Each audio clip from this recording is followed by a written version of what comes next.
আসসালামু আলাইকুম সুপ্রিয় শিক্ষার্থীবৃন্দ। আজকে আমি আংশিক ভগ্নাংশের 4 নম্বর নিয়মটি দেখাবো। তো এর আগে আমি নিয়ম 1, নিয়ম 2 এবং নিয়ম 3 এর 3টি ভিডিও আপলোড করেছি। তো 4 নম্বর নিয়মটি দেখতে হলে তোমরা অবশ্যই এর আগে 1 নম্বর এবং 2 নম্বর এবং 3 নম্বর নিয়মের যে ভিডিওগুলো আপলোড করেছি সেগুলো দেখবে। দেখার পর তারপরে 4 নম্বর ভিডিওটি দেখবে, অর্থাৎ 4 নম্বর নিয়মটি দেখবে, তাহলে বুঝতে পারবে। আর যদি 1 নম্বর এবং 2 নম্বর 3 নম্বর নিয়মটি না দেখে যদি 4 নম্বর ভিডিওটি দেখো তাহলে হয়তো বুঝতে পারবে না। তো চলো আমি আজকে 4 নম্বর নিয়মটি দেখাই। তাহলে দেখো এখানে আংশিক ভগ্নাংশ,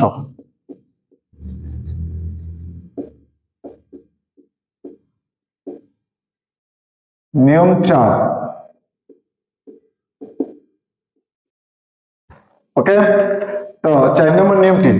তো এখন দেখো 4 নম্বর নিয়মটি যদি আমি করতে চাই তাহলে প্রথমে যেভাবে করব, যদি উপরে 2x দিলাম, ওকে, তাহলে x স্কয়ার প্লাস 1, অথবা এখানে লিখতে পারি x স্কয়ার প্লাস 2। ওকে, যদি এরকম থাকে তাহলে x স্কয়ার আর এখানে আছে কি x স্কয়ার প্লাস 2, তাহলে দুইটা কি অবস্থা আছে? গুণ অবস্থা আছে। তাহলে এক্ষেত্রে আমরা ভাঙবো কিভাবে? তাহলে দেখো ইউনিটি। ওকে, তাহলে আমরা এইভাবে ভাঙার ক্ষেত্রে সবসময় মনে রাখবে যে x স্কয়ার প্লাস 1 যদি থাকে তখন আমরা ax লিখবো, ax প্লাস b। ওকে, ax প্লাস b, এই যে প্রথম রাশিটা, তাহলে x স্কয়ার প্লাস 1। এরপর আসো দ্বিতীয় রাশিটি কিভাবে ভাঙবো? তাহলে b এর পরে কি হবে? c, তাহলে এটার ক্ষেত্রে হবে cx প্লাস d বাই কত? x square plus 2। ওকে, এখন যদি এটা যদি এভাবে না হয়, যদি এরকম হতো যে x square plus 1 whole square x square plus 2, তাহলে সেই ক্ষেত্রে আমরা ভাঙবো কিভাবে? তাহলে সেই ক্ষেত্রে আমরা ভাঙবো যে আগের মতোই ax plus b x square plus 1। ওকে, যেহেতু হোল স্কয়ার আছে তাহলে প্রথমে আমরা এক ঘাত লিখবো, তারপরে কত? দ্বিঘাত। তাহলে এখানে b এর পরে কত? cx প্লাস d কত হবে? x square plus 1 whole square. Okay, plus এরপরে এটা লিখবো d এর পরে কি? ex plus f x square plus 2। Okay, তো এইভাবে আমরা অঙ্কটা ভেঙে নিব। তারপরে নিয়ম মাফিক আমরা স্টেপ বাই স্টেপ অঙ্কটি সমাধান করব। তো আমি এখন যে ওই অঙ্কটাই সমাধান করে দিচ্ছি তোমাদেরকে, যে একটু ভালো করে মনোযোগ সহকারে দেখবে। তোমরা দেখলে আশা করি ইনশাআল্লাহ তোমরা অনেক উপকৃত হতে পারবে। এখন দেখো, তাহলে আমরা যে আগের নিয়ম অনুসারে আমরা আগে যে ভিডিও 1 এ অথবা ভিডিও 2 অথবা ভিডিও 3 এ আমরা কিভাবে করেছিলাম যে 1 নংকে এই যে নিচের যে রাশিগুলো আছে সেগুলো দ্বারা আমরা কি করে দেব? ভাগ করে দেব, সরি গুণ করে দেব। তাহলে গুণ করে পাই, তাহলে গুণ করো। তাহলে গুণ করলে এটা কাটা যায়, থাকে কত? 2x unity. তাহলে এটা আর এটা কাটা যায়, থাকে কত? ax প্লাস b, থাকে হলো x স্কয়ার প্লাস 2। ওকে, প্লাস আবার ax স্কয়ার প্লাস 2 কাটা যায়, থাকে কত? x square plus 1। তাহলে cx plus d equal to x square plus 1। এটা আমরা 2 নং সমীকরণ দিতে পারি। এখন এখানে যে বিষয়টা একটা দাঁড়ায়, দেখো এখানে অনেকে ব্র্যাকেট দেয় না, এখানে এভাবে লিখে দেয়। দেখো এভাবে লিখে দেয়, অর্থাৎ এটার সাথে এটা গুণ, কিন্তু গুণ যে করে এভাবে অনেক স্টুডেন্ট এই ভুলটা করে থাকে। এখন দেখো এটা দিয়ে বোঝায় শুধু b এর সাথে এটা গুণ আছে, কিন্তু এটা সম্পূর্ণর সাথে গুণ বোঝায় না। আর যদি আমি ব্র্যাকেটটা দেই তাহলে এই যে সম্পূর্ণর সাথে এটা গুণ বোঝাবে। ওকে, এই জন্য অবশ্যই এখানে ব্র্যাকেট দিতে হবে, এখন আমরা পরবর্তী নেক্সট যে কাজটি করব, এগুলো আমরা কি গুণ করে ফেলবো। তাহলে গুণ করলে কত হচ্ছে? ax কিউব, এই যে প্রথমে এটা দিয়ে আমরা দুইটা গুণ করব, ax cube plus 2ax plus bx square plus 2b plus, এরপর আসো cx আর x স্কয়ারে গুণ করলে কত হবে? cx cube plus cx plus dx square plus d। ওকে, এখন গুণ করা শেষ। এখন আমাদের কাজ কি? এখন ঘাত অনুসারে সাজানো, ঠিক আছে? তাহলে এখানে ঘাত এই যে x কিউব আছে, এই দুইটাকে আমরা একসাথে করে ফেলবো। তাহলে কত হবে ax cube plus cx cube. Okay, এরপর আসো এক্স স্কোয়ার গুলো একসাথে করব। তাহলে এখানে কি আছে bx square plus dx square. Okay, এরপরে আমরা x গুলো একসাথে করব। তাহলে এখানে কি আছে 2ax প্লাস cx। এরপরে কি আছে এই যে 2b আর d একসাথে লিখে দিব আমরা। তাহলে কি আছে 2b প্লাস d। ওকে, এরপরে আমরা যে কাজটি করব সেটা হলো এই দুটো থেকে কি কমন যায় x কিউব কমন যায়, থাকে x কিউব কমন গেলে থাকে কত a plus c x cube plus এখান থেকে কি কমন যায় x স্কোয়ার কমন গেলে থাকে হলো x স্কোয়ার প্লাস এখান থেকে x কমন যায় তাহলে থাকে 2a plus c x plus 2b plus d। ওকে, এখন আমাদের এই যে এটাকে আমরা 3 নং সমীকরণ দিব। এখন যে কাজটি করব, এখন আমাদের দেখো এখন প্রথমে আমাদের কি কাজ করতে হবে জিরো বানাইতে হবে। এখন দেখো তো এখানে x এর মান যদি আমরা কোনো কিছু বসাই তাহলে কি জিরো বানানো সম্ভব? সম্ভব না। কেন সম্ভব না? কারণ এটাও প্লাস এর আছে, কারণ আমরা x এর মান যদি -1 ধরি বা -2 ধরি, যে কোনো কিছু মান বসাই না কেন এটা প্লাস এর হয়ে যায়। তাহলে প্লাস এর হয়ে গেলে তো এটা কখনোই কি বানানো সম্ভব না, জিরো বানানো সম্ভব নয়। যেহেতু জিরো বানানো সম্ভব নয় তাহলে আমরা কিভাবে অঙ্কটা করব? এর আগে তো আমরা জিরো বানিয়ে a অথবা c এর মান বা একটার মান অথবা দুইটার মান বের করতে পেরেছি, কিন্তু এখন তো আমরা জিরোই বানাতে পারতেছি না। তাহলে আমরা বানাবো কিভাবে? এই ক্ষেত্রে আমাদের যে কাজটি করতে হবে সহগ সমীকৃত করতে হবে। কি করতে হবে? সহগ সমীকৃত। তাহলে সহগ সমীকৃত কি? এই যে x cube x square x এবং ধ্রুবপদের সহগ সমীকৃত করে পাই। লেখো সকলে যে x cube x square x এবং ধ্রুবপদের সহগ সমীকৃত করে পাই। ওকে, তাহলে সহগ সমীকৃত করে পাই। এখন আসো x স্কয়ারের সহগ কত, x কিউবের সহগ কত a প্লাস c ইকুয়াল, এখানে কি x কিউব আছে, যদি এই পাশে না থাকে তাহলে কত হবে 0। এরপর আসো b প্লাস d, এই পাশে কি x স্কয়ার আছে, না থাকলে 0। এরপর আসো এখানে x সহগ কত 2a প্লাস c ইকুয়াল, এখানে x এর সহগ কত হবে 2, যেটা এখানে x আছে x এর সহগ কত 2। এরপরে 2b plus d equal to কত হবে, এখানে ধ্রুবপদ নাই সেক্ষেত্রে কত হবে 0। ওকে, তাহলে আমরা পেয়ে গেছি। তাহলে এটাকে আমরা কয় নং সমীকরণ দিতে পারি? 4 নং, 5 নং, 6 নং, এলো 7 নং দিব আমরা। ওকে, তাহলে আমরা 7টা সমীকরণ আমরা এখান থেকে পেয়েছি। এখন দেখো এখান থেকে আমরা যে কোনো মান বের করতে হবে বা a b c d এর মান বের করতে হবে। এখন চলো আমরা দেখি কিভাবে বের করা যায়।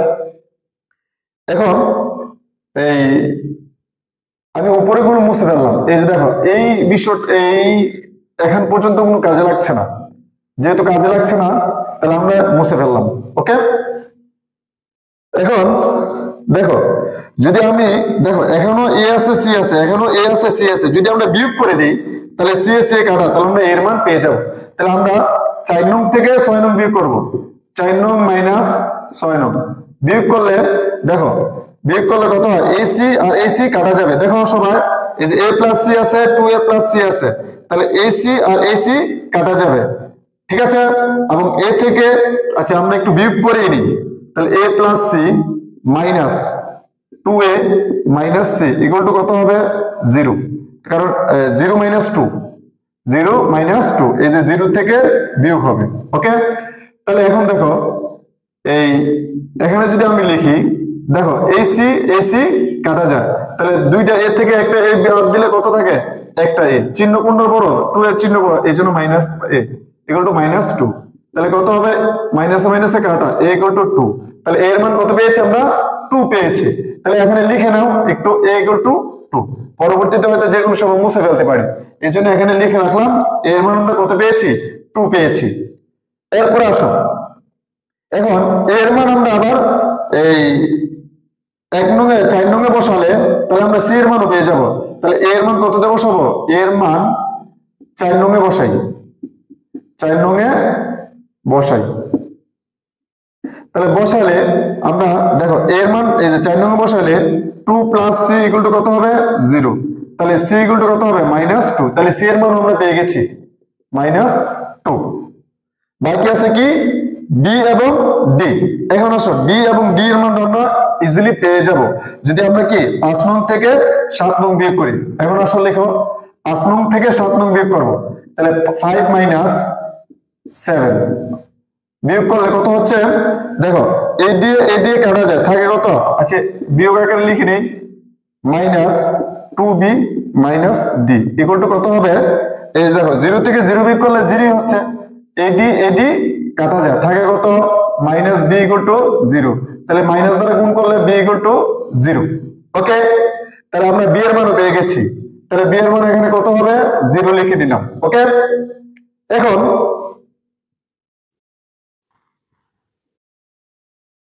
b এর মান আমরা কততে বসাতে পারি, 7 নং এ বসালে হবে 5 নং এ বসালে হবে। তাহলে 5 নং এ বসাই। তাহলে b এর মান 5 নং এ বসাই। যদি বসাই তাহলে b এর মান কত পাইছি 0 প্লাস d ইকুয়াল টু কত হবে 0। তাহলে কত হচ্ছে d ইকুয়াল টু 0। তাহলে d এর মান কত পেয়েছি আমরা 0 পেয়েছি। তাহলে আমরা চারটার মানই পেয়ে গেছি। তাহলে আমরা a b c d এর মান পেয়ে গেছি। তাহলে এবং a b c এর মান যদি আমরা এই 1 নং সমীকরণে বসিয়ে দিই তাহলে অঙ্ক সমাধান হয়ে গেছে। তাহলে বসাই দেই দেখো, তাহলে যদি বসাই দেই তাহলে কত হচ্ছে দেখো, তাহলে কত হচ্ছে আমি এগুলো একটু মুছে ফেলি।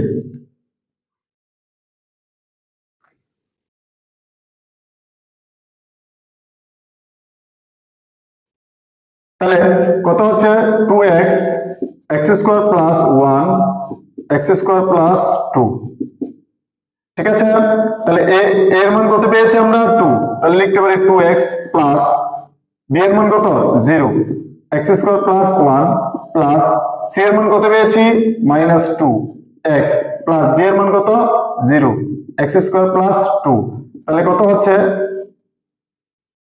2x x² + 1 plus -2। এই যে প্লাসে মাইনাসে মাইনাসটা এখানে লিখে দিতে পারি আমরা 2x x² + 2। এই যে ইউনিটি চিহ্ন, এখানে ইউনিটি চিহ্ন দিতে হবে। এখন দেখো অঙ্ক শেষ। তাহলে এখানে অ্যান্সার। ওকে, এখন এত বড় অঙ্কটা করেছি, অঙ্কটা হয়েছে কি হয়েছে না এটা একটু আমরা পরীক্ষা করে নিই। এখন তুমি পরীক্ষা দেওয়া শেষ, অঙ্ক করে আসছো এবং তুমিও খুব খুশি অঙ্ক হবে, কিন্তু এসে দেখো রেজাল্ট মিলে নাই, তাহলে সিচুয়েশনটা কি হবে? তো ওই সিচুয়েশনের জন্য পড়তে না হয় তাহলে আমরা একটু শুদ্ধি পরীক্ষা করে নিই। তোমাদের যেহেতু হাতে ক্যালকুলেটর আছে তোমরা একটু ক্যালকুলেটর দিয়ে কি করবা হিসাবটা করে নেবে। ওকে, আমি এমনি দেখাই দিচ্ছি, আমি ক্যালকুলেটর দিয়ে দেখাচ্ছি না, আমি এমনি দেখাচ্ছি, তোমরা ক্যালকুলেটরের মানটা বসাবো। এখন এখানে এক্স এর মান যে কোনো কিছু বসাও, যেন নিচেরটা 0 না হয় সেটা লক্ষ্য রাখতে হবে।